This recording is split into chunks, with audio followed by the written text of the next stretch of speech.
Ora, já carreguei no. Já puxei já acendi a mecha. Puxei a mecha. Aqui o Facebook já conta coisas. Já diz que. Ah, para aqui.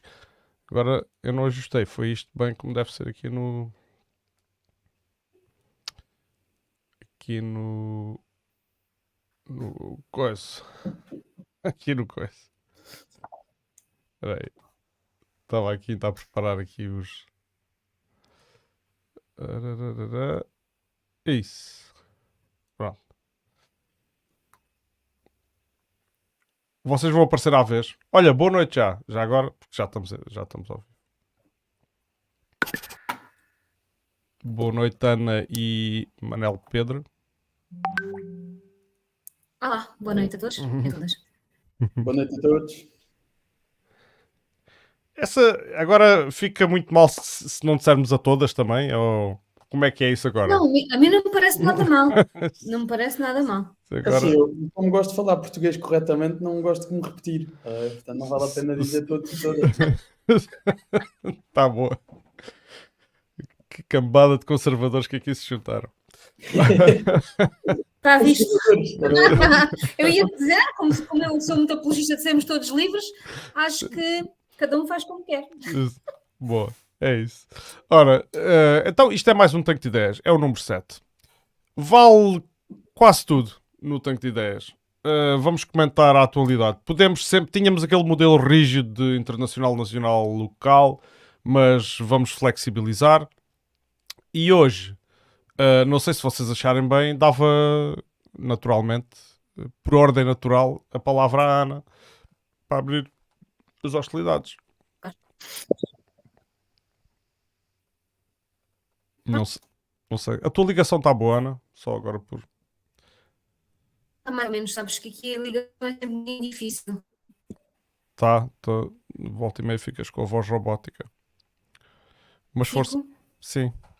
Mas força. Pronto. Ok, então, antes de mais, queria agradecer-vos aos dois o convite para estar aqui convosco. É sempre muito bom rever-vos, nem que seja aqui através dos visores dos nossos computadores, mas podermos falar um bocadinho também num registro mais descontraído do que aquele que nos costumamos encontrar. E eu sou-vos muito sincera e estou agora... Ainda não tive muito tempo de ver os tanques de ideias para trás, mas acho que ser o 7 é sempre bom, uma vez que é um número especial também, com os símbolos dos números, e então parece-me que é perfeito estarmos aqui juntos neste encontro descontraído. Achava que era importante falar um bocadinho também, porque é a minha área e é aquilo que eu gosto, porque eu sou professora por defeito, mas também sou de profissão, de devoção e de vocação.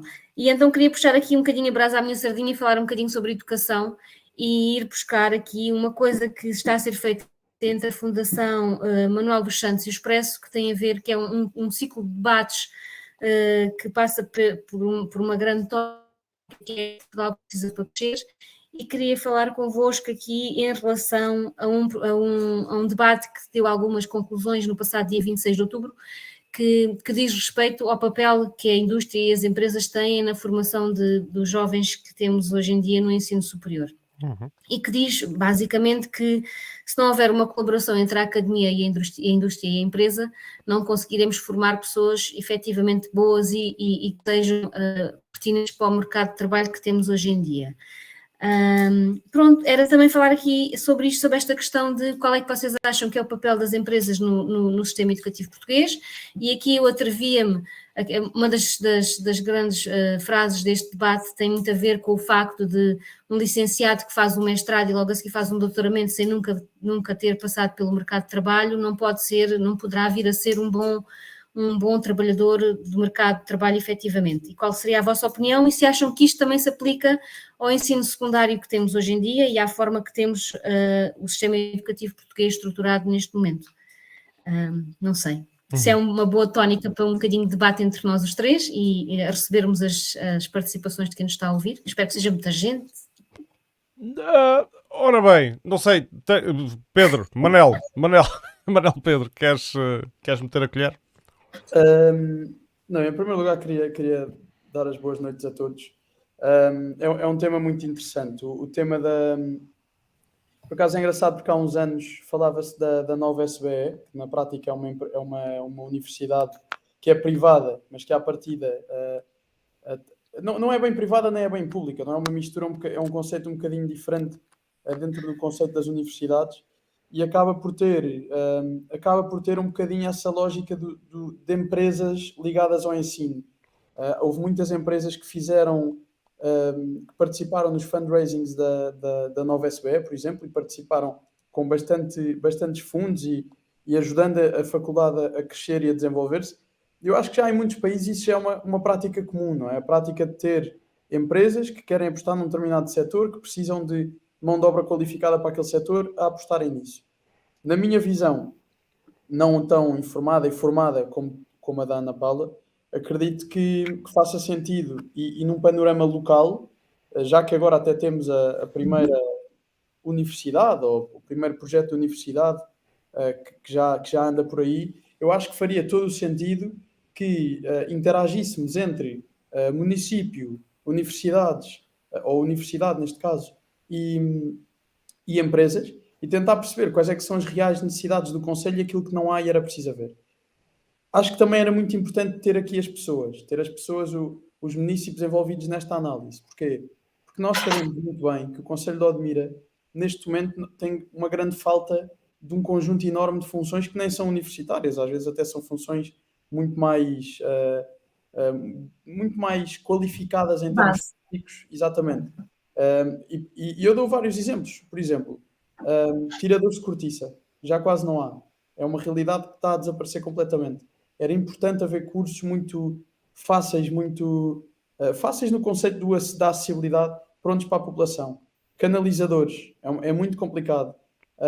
Também qualquer dia, pronto, como o município também muito pouco faz pela água, também qualquer dia já não é preciso canalizadores, não é? Mas acho que era importante apostar Pumba! nisso. Pumba! 1-0, só assim 1-0. Não, mas temos a rir, mas não tem muita graça, não é? Mas pronto. Eletricistas, não há. Exato. Eletricistas, não há. Carpinteiros e marceneiros, há muito poucos. E a verdade é, acho que faz todo o sentido que não seja só o município a perceber quais é que são as necessidades da população. E, portanto, eu acho que faz todo o sentido contactar empresas, por exemplo, uma coisa que se faz sempre muita falta, pessoas no setor da restauração e turismo. Nunca há, não há pessoas em número suficiente. Aliás, até se falava há pouco tempo daqueles números astronómicos no Algarve, de 40 mil pessoas em falta nos trabalhos de turismo. E a verdade é, se nós temos essa consciência, se as empresas podem dar informação mais certa sobre isso, mais concreta, dados mais assentes em dados e não só em assunções, acho que é muito melhor do que propriamente os municípios andarem constantemente a supor o que é que pode fazer falta. Claro que os municípios têm um conhecimento muito profundo do terreno, mas é sempre importante ter o papel das empresas e ter o papel das pessoas. Só uma última nota sobre isto. Eu acho que estamos a anos-luz, não é? Estamos a anos-luz de sequer ter este tipo de... Basta ver que, ainda recentemente, tivemos aquela empresa em Colos, não vou estar aqui a falar do nome, mas podia falar, na verdade, é um bocado indiferente, mas temos aquela empresa em Colos que até teve de sair para Ourique para se conseguir aumentar e crescer. E, portanto, como é que nós ainda estamos? Eu acho que nós ainda já estamos a passar passos no debate, não é? A Câmara devia-se focar primeiro a manter cá as empresas e depois ir falar com elas Claro. o que é preciso, não é? Mas pronto, está aqui o 2-0. Deixa-me só. Força, Estás força. péssimo hoje, mano. Força, Ana, boa. Deixa-me só dizer que esta questão da colaboração, da partilha do conjunto da análise das sinergias, já está prevista em alguns sistemas de avaliação do sistema educativo, nomeadamente numa coisa que se chama o ECAVET, que prevê que sejam avaliadas diferentes stakeholders daquele processo de ensino-aprendizagem. E isto implica exatamente que, por exemplo, no ensino profissional, as escolas profissionais tenham que avaliar o tipo de formação que fazem com os seus alunos, tendo sempre em atenção o ponto de vista dos stakeholders que fazem parte do conjunto das pessoas que estão ali, ou seja, de toda a sociedade educativa, e isto implica muito os empregadores dos alunos que saem do ensino profissional e também aqueles que os recebem para que eles realizem a sua formação em contexto de trabalho. Portanto, esta questão de haver aqui, e que se está a tentar replicar em algumas universidades portuguesas, nomeadamente na Universidade de Aveiro e na Universidade de Minho, que são alguns dos parceiros que estão incluídos aqui neste projeto do ciclo de debates, o que é que Portugal precisa para crescer, no fundo é ter muita atenção a tudo aquilo que já se faz no estrangeiro e que se começou a fazer no ensino vocacional e trazer a realidade das empresas. E se há uma empresa que efetivamente, por exemplo, não há necessariamente uma linha condutora no tipo de trabalhador que uma empresa de manutenção industrial em Sines precisa, ou de uma empresa de manutenção industrial que precisará em Évora, por exemplo. Se houver aqui um acolhimento daquilo que nós efetivamente temos que formar, quer seja em termos de ensino secundário, quer seja em termos de ensino superior, direcionado para determinado tipo de região, será muito mais fácil chegar ao tipo de trabalhador que é efetivamente necessário para aquela função, não é? E esta questão tanto pode ser replicada no ensino superior como pode ser replicada no ensino secundário. Porque depois também tem esta questão do que os miúdos fazem ao longo do seu percurso académico e que lhes permita ou não ter um conhecimento da realidade, também depois tem muito a ver com a questão de será que é mesmo isto que eu quero fazer? Porque se eles saem do ensino secundário sem sequer conhecerem uma empresa ou um mercado de trabalho para onde querem ir, não sabem se efetivamente aquilo que vão aprender numa universidade, quer seja numa licenciatura, quer seja num mestrado, efetivamente vai ser aquilo que ele quer realizar para o resto da sua vida, não é? E esta abertura do mercado de trabalho é uma relação win-win, porque as empresas ganham, as escolas ganham, mas os próprios miúdos também ganham, não é? Joãozinho, tu que também és de educação de base, mas começaste a trabalhar antes de estudar. Sim. Ora bem, eu temo que o nosso tempo seja curto.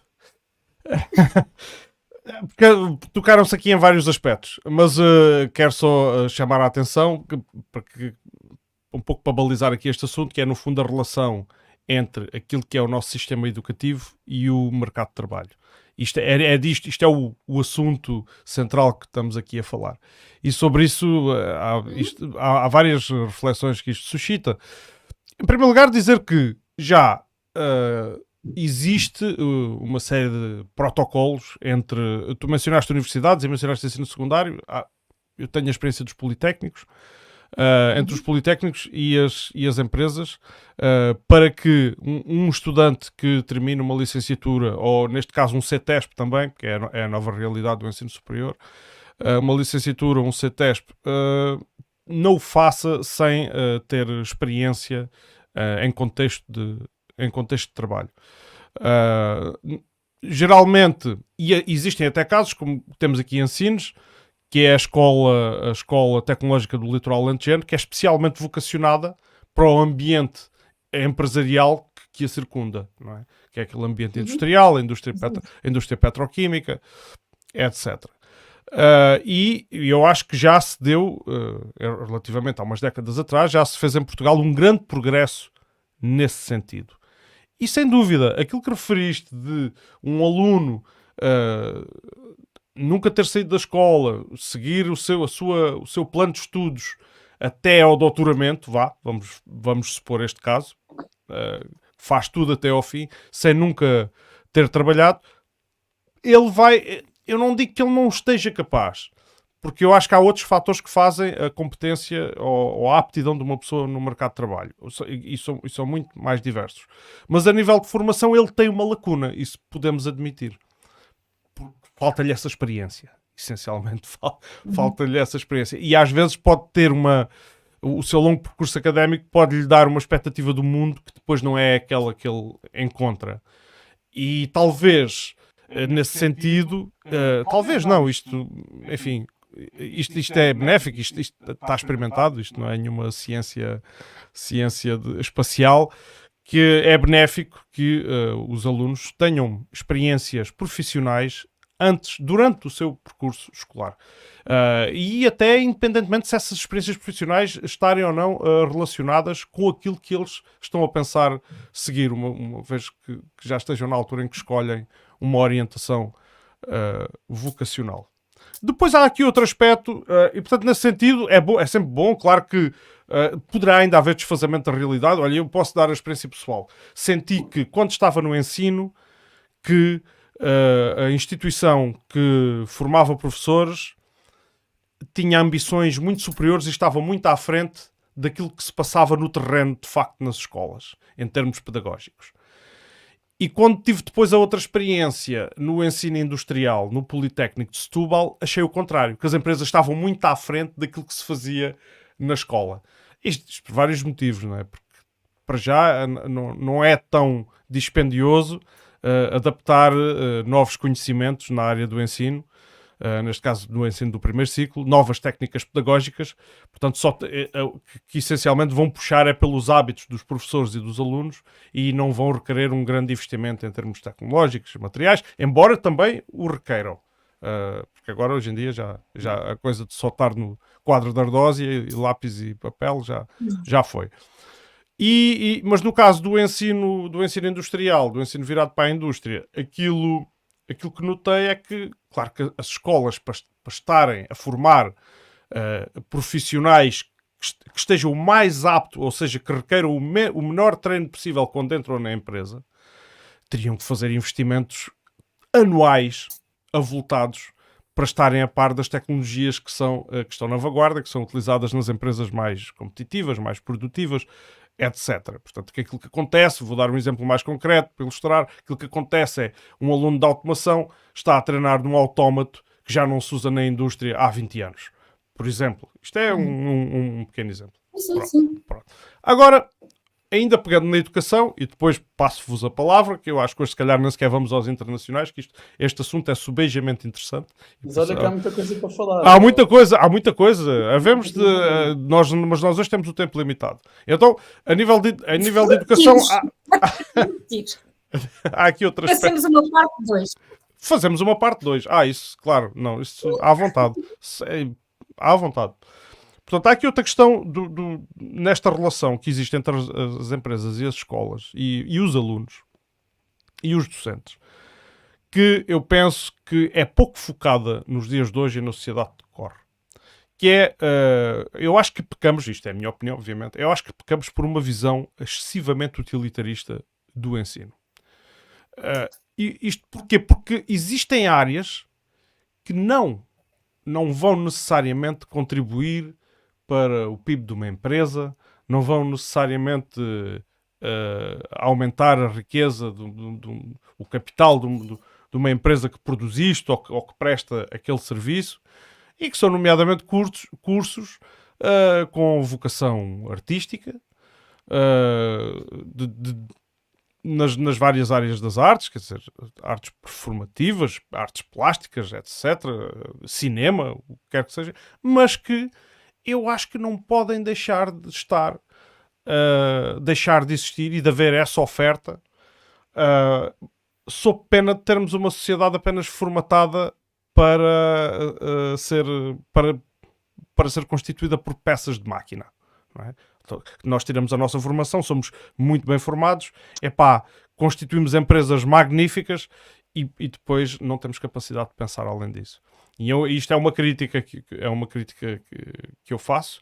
Uma coisa não invalida a outra, é certo.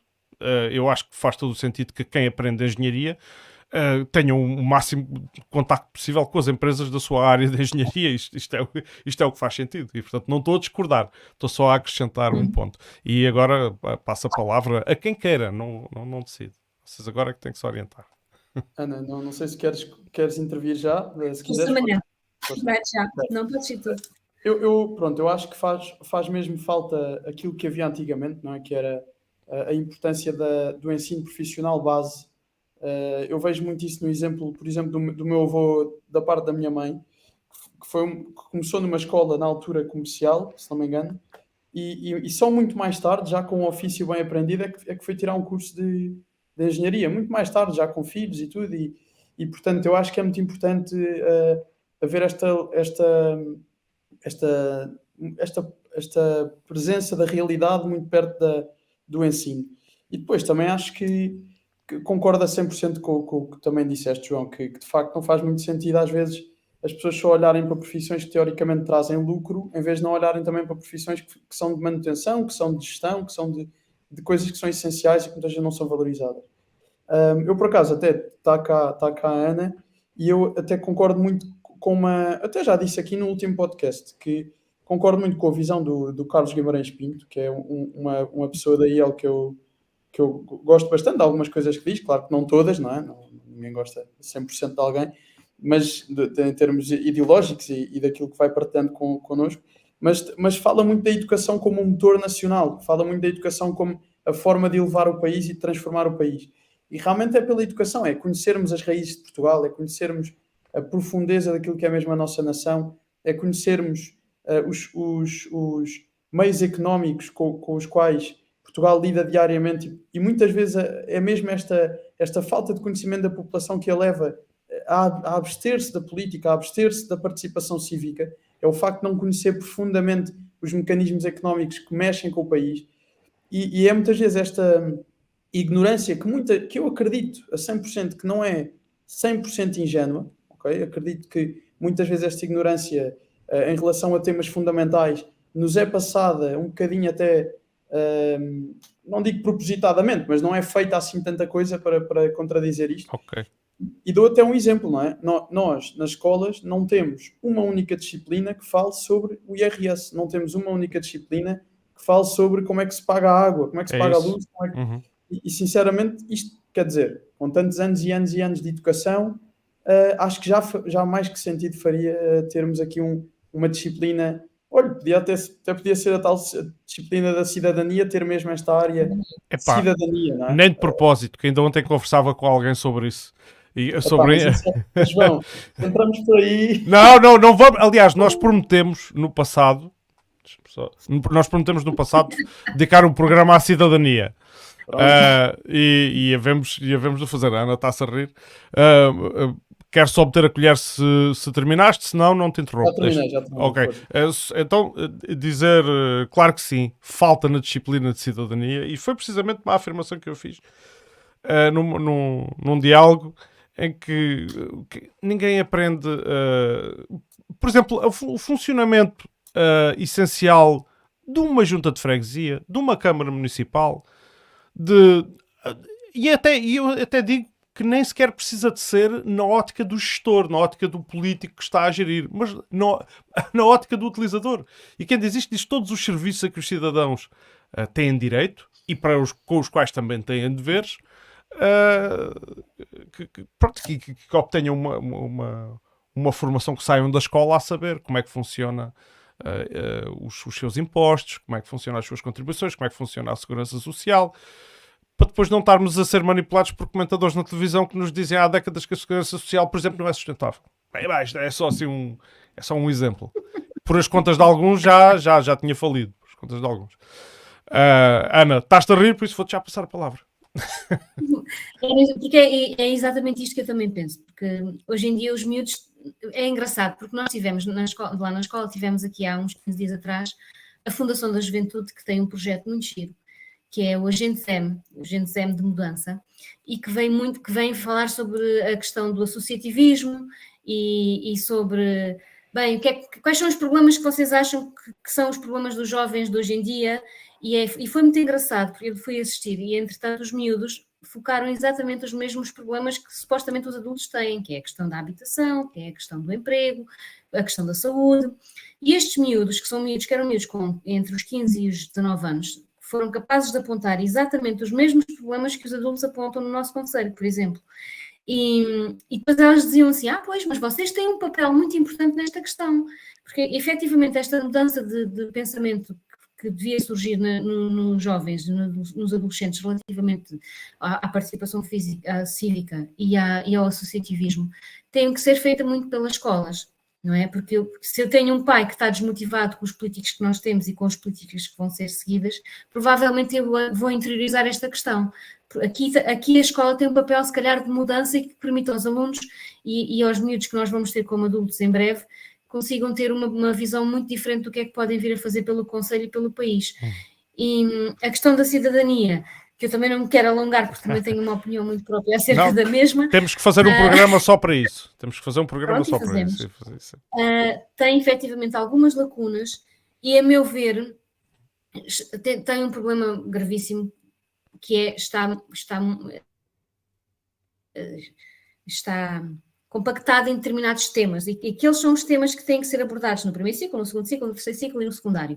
E isto faz com que haja um espartilhamento dos assuntos que efetivamente deviam ser falados com os alunos e não são, porque não há tempo, porque quando o aluno entra na escola, os pais querem que ele tenha boas notas, os professores querem dar os seus programas e os alunos querem ter a melhor nota possível para escolher a universidade para onde vão. E então, se calhar para ele, naquela altura, não é assim tão importante saber o que é o IRS. Acha ele, não é? Ou saber como é que vai pagar a conta da água, ou como é que vai pedir um orçamento para fazer seja o que for na sua vida futura, não é? E isto depois, se calhar, torna-se uma realidade e um choque muito grande quando tem a necessidade de fazer este tipo de coisas. Aqui, eu acho que a questão, quando eu falava dos miúdos que saem do secundário sem nunca terem um contacto com o mercado de trabalho, passava muito por aquilo que vocês estavam a dizer de eles não sabem como é que funciona uma junta de freguesia. E eu também achava, por exemplo, é legítimo que o miúdo diga, eu quero ir trabalhar para a Câmara, eu quero ser funcionário público. Exato, perfeito. Quer ser funcionário público e pode ser o melhor funcionário público. Mas, se calhar, antes de efetivamente ir ser um funcionário público, teria que ir fazer qualquer coisa para perceber o que é que lá se faz. Não é?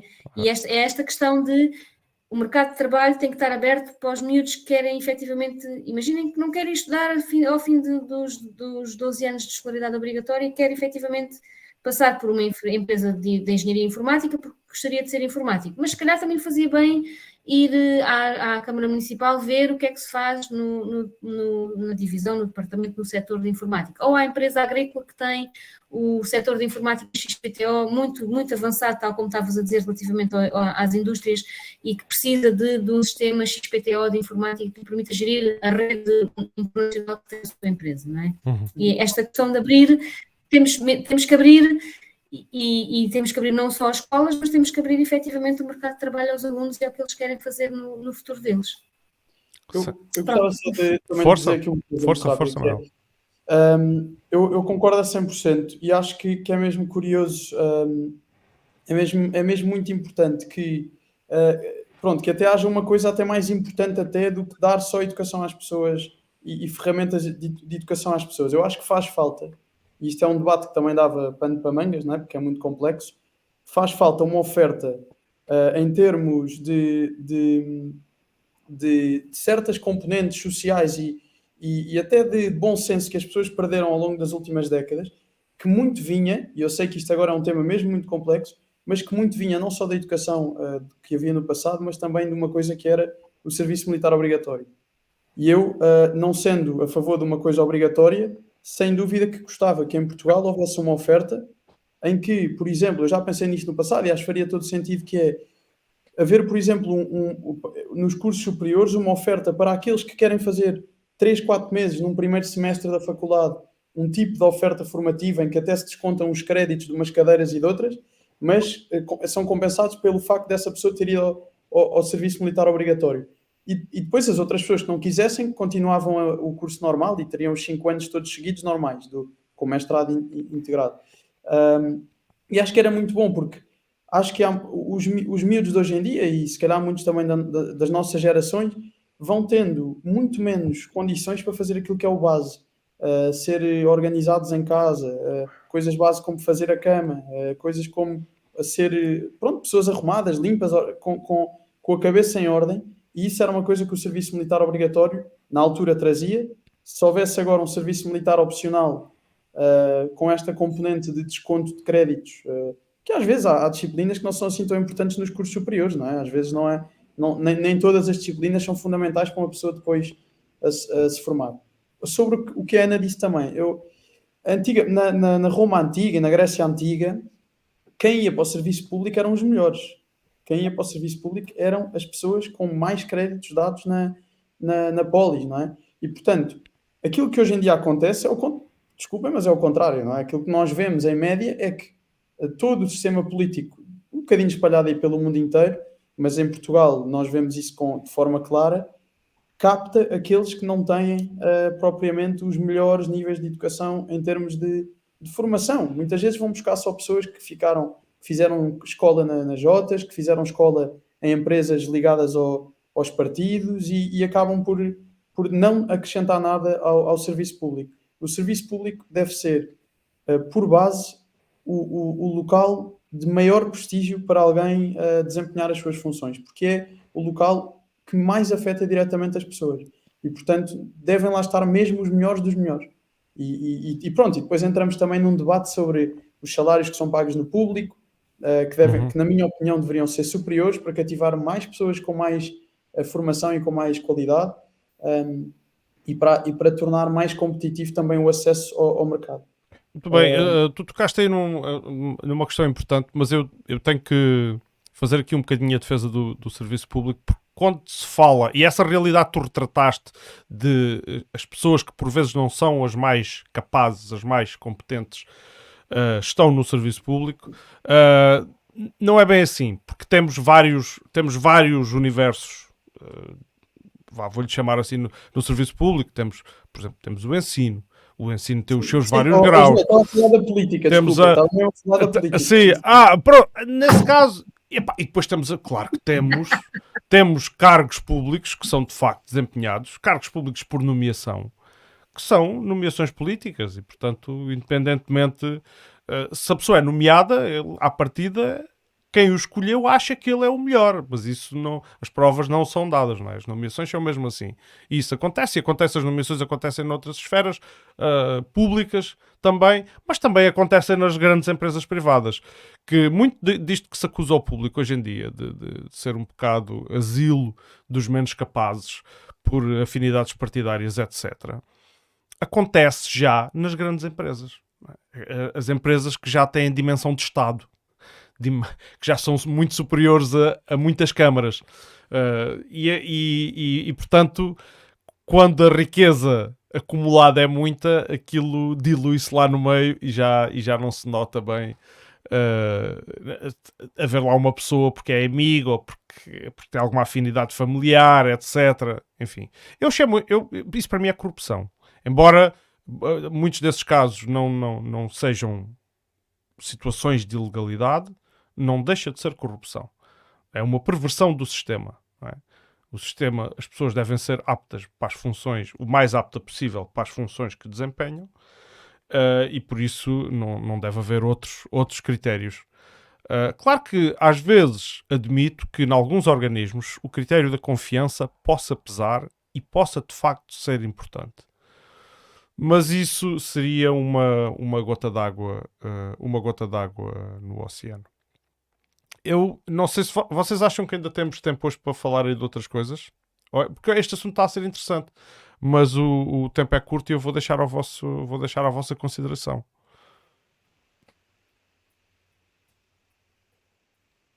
Eu acho que Manel, o que é que tinhas? Mas, Ana, tu é que pronto, estás cá hoje também pela primeira É vez. isso. Não tenho ideias, não é? Como querem, Manel. Se quiseres passar para outro, passamos para outro. Ok. Muito bem, olha, eu por acaso trouxe aqui temas internacionais e vou passar por eles muito rapidamente. Em primeiro lugar, agora na terça-feira teremos as midterms nos Estados Unidos, portanto, só para dar aqui algum contexto, os Estados Unidos têm três ramos do seu poder.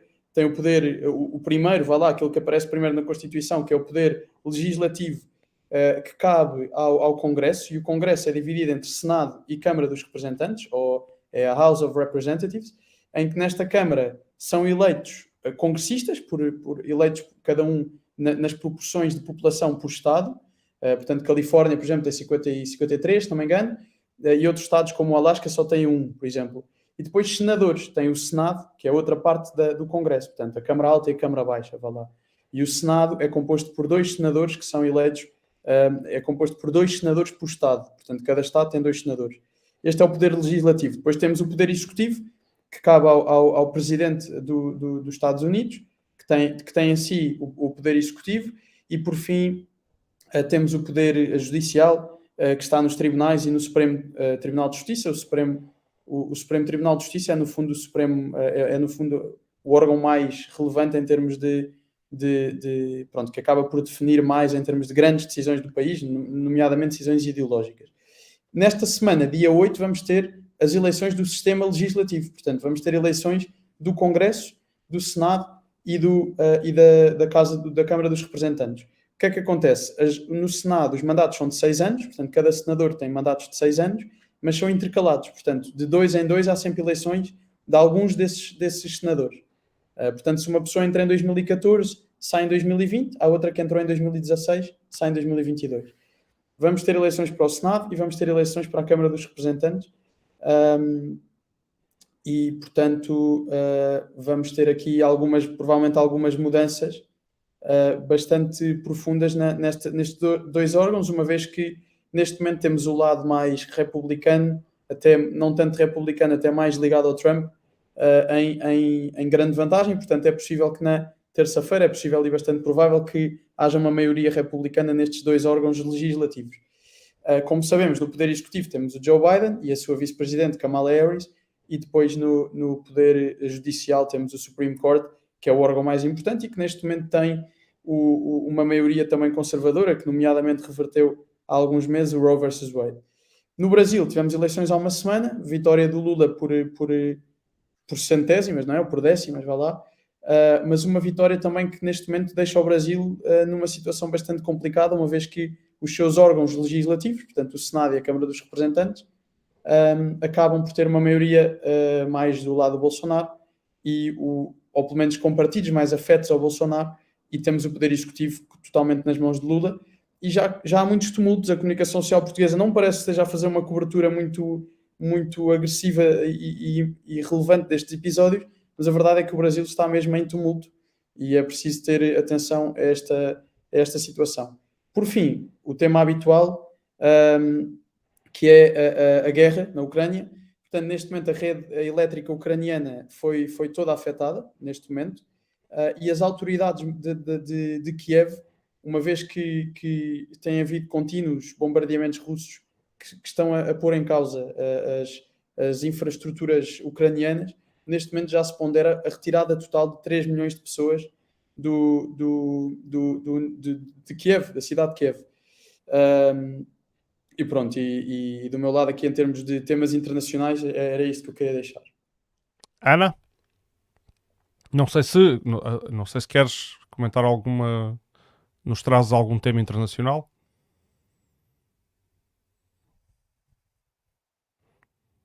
Ana, estás com o microfone desligado. Desculpem, estava a tentar evitar este problema de rede.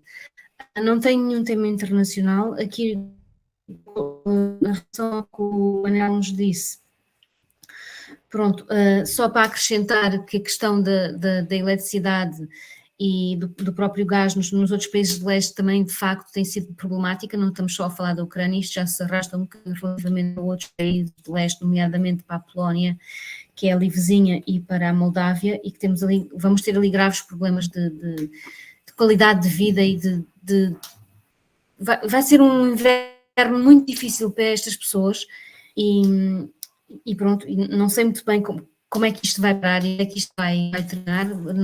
Eu tive conhecimento, por exemplo, que há miúdos que estão a fazer, miúdos portugueses estão a fazer Erasmus na Polónia e que estão a pensar passar os miúdos todos para o ensino online, porque as universidades estão a perder a capacidade de ter aquecimento para ter tantos miúdos nas suas próprias instalações.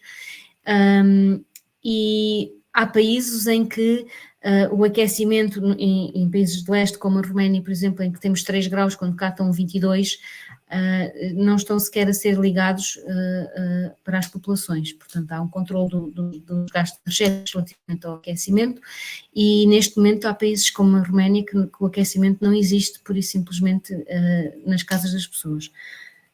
Em relação às eleições do Brasil e à vitória do Lula, parece-me que O Brasil vai passar aqui por uma fase muito difícil para estabilizar, porque quando Bolsonaro ganhou as eleições, tivemos um grande fluxo migratório para Portugal dos brasileiros que queriam fugir do sistema político existente na altura lá e que passou durante estes últimos anos, mas neste momento também temos um grande fluxo migratório de brasileiros para Portugal que vêm à procura de uma vida melhor.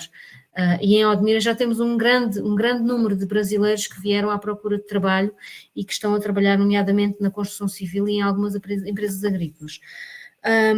Eu parece-me que isto vai ser um bocadinho difícil de estabilizar, exatamente também porque o que o Manel disse, de acordo com a polaridade de poderes que ali temos, serem de áreas tão dispares e provavelmente o Brasil tornar-se-á, se calhar, uma nação um bocadinho mais difícil nos próximos tempos, mas aguardemos e esperemos que tudo corra bem para esse grande país vizinho. E pronto, esqueço, João. Muito bem. Relativamente ao Brasil, eu tenho só uma muito curta a dizer. Eu ainda tenho bem presente na memória os tempos que Lula governou e como vi olhos vistos os brasileiros a desaparecerem de cá para voltarem para o seu país. E isso deve-se a uma série de programas de educação que foram lá criados. Eu não vou fazer, obviamente, estou expectante. É ver para crer. Eu espero que o Lula retome programas, tenha em conta as camadas mais baixas. Lembro-me que uma das preocupações era retirar alunos das favelas e colocá-los na escola e dar-lhes, de facto, oportunidades na sociedade. Eu espero que isso volte a acontecer. É cedo demais para tirar conclusões, porque as eleições acabaram de acontecer. E só espero é que, como a situação que o Manel descreveu de grande divisão dentro do país não se torne numa coisa mais feia. Não veja uma escalada e eu não quero falar em guerra civil, mas um conflito interno desse género não é bom para ninguém dentro do Brasil e dada a dimensão do Brasil no mundo também não é bom para o mundo, obviamente. João, queria só dar uma nota muito rápida aí que é por acaso é engraçado, não sei se repararam isto, pronto, estas coisas têm sempre dois lados, não é? O Lula agora ganhou e ao lado do Lula estava uma pessoa, um membro do governo, um membro de um ex-governo do Lula, que foi uma pessoa que eu não deixei de achar graça, porque foi até um amigo meu que me contou isto, que foi um tal que foi apanhado com dinheiro escondido das suas cuecas, exatamente, na Operação Lava Jato, na altura, e portanto não deixa de ser engraçado vê-los agora a voltar. Por outro lado, acho que vem aí também uma nova onda de uma coisa boa, que os governos normalmente mais ligados à direita nunca têm, que é, ou têm muito pouco, e há poucos exemplos até cá em Portugal, na minha opinião, que é uma noção da realidade, uma noção da pobreza, uma noção do bairro, uma noção de ir à base da população mesmo e à base das situações mais difíceis, procurar melhores formas de resolver as coisas. E não deixa de ser curioso que pelo menos essa componente vai voltar. Há sempre essa vertente. Não assim esperemos. Não é garantido, obviamente. Não é que o país vá melhorar. Não parece que em termos globais o país tenha grandes condições de melhoria neste momento. O país até estava lançado até há uns meses atrás. Neste momento não sei. Okay. Mas a longo prazo acho que essa componente social vai voltar um bocadinho. Isso é importante. Pronto. Tenho aqui alguns temas soltos. Por exemplo, as ações levadas a cabo, toda a gente viu, ou tem visto, aquilo tem sido muito mediatizado, as ações levadas a cabo pelo movimento Just Stop Oil, que são aqueles rapazes e raparigas que gostam de entrar nos museus e vandalizar obras de arte e depois colarem-se ao chão e colarem-se às paredes e colarem-se aos quadros e por aí fora. Isto, quer dizer, eu não sei que conclusões tiro, eu acho que são casos de estudo. Para já acho que são casos de estudo para se poderem tirar conclusões bem fundamentadas. Eu não quero dizer um par de estalos, mas acho que são casos de estudo. No mínimo. Porque... Serviço militar. Bom, eu não quero já... Limpezas. Assim, Exatamente. eu não quero deixar as minhas emoções tomarem conta, quero ser o mais racional possível e por isso digo, são casos de estudo sem dúvida, Difícil, João, isso é um bocadinho difícil. mas revela muita ignorância e até digo mais, eu acho que é contraproducente para a causa que alegam defender. Porque, como alguém disse, eu já hoje li alguém escrever o seguinte: eu a ver estes miúdos a fazer isto, dá-me vontade de queimar pneus e de acelerar o meu carro.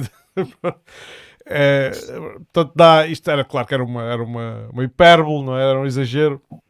Pronto, isto é um dos temas avulso que eu tenho. Outro dos temas avulso, para depois entrar na Ucrânia, é uma notícia do Washington Post que diz que os Estados Unidos pedem à Ucrânia que se mostre disponível para negociações. Pedem, eles usam a palavra privately, portanto pedem em segredo à Ucrânia, mas depois isto vem no Washington Post. Pedem em segredo à Ucrânia que se disponibilize, que se mostre publicamente disponível para negociações. Como vocês sabem, o presidente Zelensky decretou que tal não seria possível e é ilegal tornou impossível as negociações de paz com a Rússia por decreto. Movendo ainda sobre a Ucrânia, mas também avulso. Parece que a Rússia está com vontade de retomar o acordo dos cereais, e eu queria fazer uma correção sobre o comentário que fiz a semana passada, que foi quando a Rússia acusou os ataques ao Porto de Sevastopol serem ataques terroristas, e portanto porque visavam, e eu disse que não seriam, não concordei com essa posição, porque de facto os ataques visavam alvos também militares. A verdade é que também havia alvos civis, e a verdade é que esses alvos militares eram alvos envolvidos no corredor dos cereais, na segurança do corredor dos cereais, e portanto os ataques puseram de facto em perigo o corredor dos cereais, o que legitima mais as alegações do Kremlin. E claro que a notícia diz que a Rússia vai reativar o acordo para a exportação de cereais, depois de obter uma garantia por escrito de Kiev não vai voltar a usar o corredor humanitário para os fins militares. Portanto, a verdade é que podem-se bater à vontade, mas uma vez que se decretem que aqui não vale, isto é como aos jogos no recreio, ali não vale, no coito não vale, não vale. Porque estes são ali não vale, é o descanso. Pronto, eu sei que quando éramos miúdos a palavra não tinha essa conotação, ok? Então eu usava-se. E ainda outra avulso, mas também internacional, é o diretor dos serviços de inteligência russos, o SVR, aquele que ficou muito conhecido por ser repreendido por Putin em público logo no início da fase quente do conflito, Sergei Narushkin, disse que uma das mensagens interceptadas, e isto no contexto das mensagens dos SMS da Liz Truss que foram interceptados, caso não se saibam, isso aconteceu, porque ela aparentemente andava a mandar SMS sem preocupações de segurança, e eles foram interceptados, e um desses SMS dizia assim: "Everything is done", ou seja, tudo está feito, e isso ocorreu na mesma altura em que aconteceu os ataques ao Nord Stream. E, portanto, este porta-voz dos serviços de inteligência russos alega que os serviços secretos britânicos poderão estar envolvidos. Isto são tudo de acordo com eles. Quem nos ouve, cabe a quem nos ouve indagar. Isto não é fazer a defesa de nenhum dos lados, obviamente. Tudo que nós dizemos aqui tem de ser, para quem tem interesse nos assuntos, obviamente, tem de ser visto com mais atenção. Está-me aqui a dizer que só temos 10 minutos e, portanto, eu vou só fazer aqui um lamiré da frente muito rápido, que é: os ucranianos têm feito ofensivas em quase toda a frente, todas as ofensivas têm sido frustradas, e avizinha-se um inverno muito duro para a Ucrânia pelas razões que a Ana já enunciou. Isto faz parte de uma estratégia da Rússia, no fundo, isto, na opinião minha, para tentar obrigar a Europa a negociar e voltar a importar energia russa. Portanto, é uma forma de colocar pressão, uma vez que já foi colocada a pressão do ponto de vista económico na Rússia, a Rússia agora responde com a energia. E o dado mais importante, com o qual eu me calo é os dados, porque é uma coisa muito mais palpável, são os dados do Eurostat sobre a inflação, os últimos dados que saíram, e que já prevêem uma inflação de 2 dígitos para a zona euro. Aquilo que só se previa, aquilo que é o tipo de coisa que a gente acha que só acontece nos países do terceiro mundo ou na Rússia. Né? Inflações de 2 dígitos. Portugal não escapa aos 2 dígitos, é claro que isto é a média euro, mas Portugal não escapa aos 2 dígitos, e portanto não sei como é que no Orçamento de Estado as previsões vão ser cozinhadas para isto chegar a 4% para o próximo ano, porque a inflação ainda não parou de aumentar. Os últimos minutos, cerca de 8, dou-vos a vocês. Eu só queria mesmo muito rapidamente acrescentar aqui o tema do inverno ucraniano, não é? O russo. Sabes que no ano passado a palavra pronto, é pohoda, teoricamente é as condições meteorológicas, é das palavras mais pesquisadas anualmente na Ucrânia, pohoda, e acaba por ser este ano particularmente complicado, uma vez que, se já no ano passado é um tema que preocupa muito a população, este ano claramente que é o grande tema é o tema do ano. Normalmente chamam ao inverno o reforço russo, não é? Nas batalhas contra Napoleão, mesmo, pronto, noutras guerras que já tiveram no passado, tanto o Império Russo como todos os seus antepassados. O inverno é sempre um aliado rigoroso da Rússia e, portanto, há de trazer complicações bastante difíceis para a Ucrânia. Sobre a inflação, neste momento já há países como a Estónia, a Letónia, a Lituânia, também ali na fronteira com a Rússia, com inflações de 20%. 20 e tal por cento, sim. Muito bem, Ana. Pronto, inflação. Vamos ver se a tua ligação... Eu também não percebo, não consigo conceber como é que vamos... Desculpem, não consigo conceber muito bem como é que vamos chegar aos tais 4% e como é que isso vai ser cozinhado em termos de orçamento. Aliás, eu cada vez penso que tenho mais a impressão que os orçamentos são todos cozinhados em todos os níveis e que depois, efetivamente, temos um documento que é construído no final de um ano que depois, de alguma forma, vai ter que ser qualquer coisa parecida com o que ali está. E pronto, mas isso também são outros 500 e logo se vê. Mas voltamos a este assunto, sim. Voltamos. A questão dos cereais que estavas a falar. Eu faço aqui parte de um grupo de famílias numerosas e havia alguém que dizia mas 2 dúzias de ovos aumentaram 65 cêntimos. E depois, se nós pensarmos assim, uma coisa tão básica quanto ter ovos, mas que já tem um preço, depois aqui a ligação dos cereais e da inflação, que já tem um preço que subiu 65%, e se nós pensarmos mas porquê? Mas e os cereais? E nós temos cereais para dar às nossas galinhas? Pronto, e claro. Estas questões todas aqui... Sim.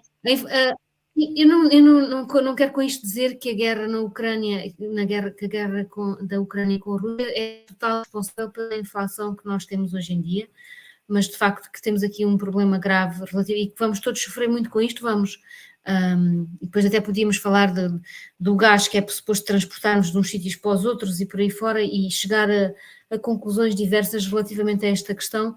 O que é certo é que nós que estamos aqui neste cantinho, escondidinho e no meio de países que são tão pronto, países, oceanos e por aí fora que nos podem trazer coisas muito boas, mas também nos podem trazer coisas muito más, não é? Porque no fundo nós estamos aqui um bocadinho isolados de tudo o que se está a passar, mas